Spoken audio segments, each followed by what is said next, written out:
Mahaharap sa kasong kriminal ang 61 years old na responsable sa pagdala ng minor de edad na babae sa lodging house sa Cabacan, Cotabato. Ang suspect ay sasampahan ng kasong child abuse at sexual assault.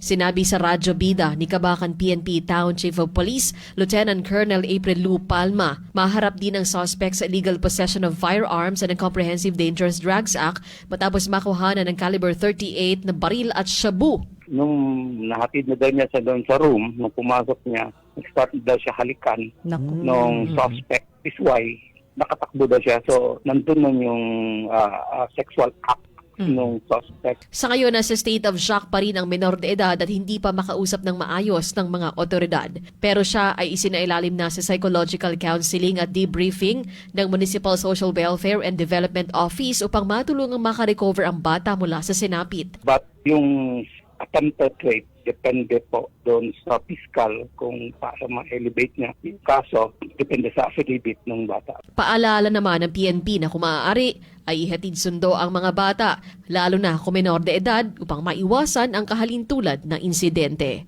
Cherry May Tapia, NDBC Bida Balita.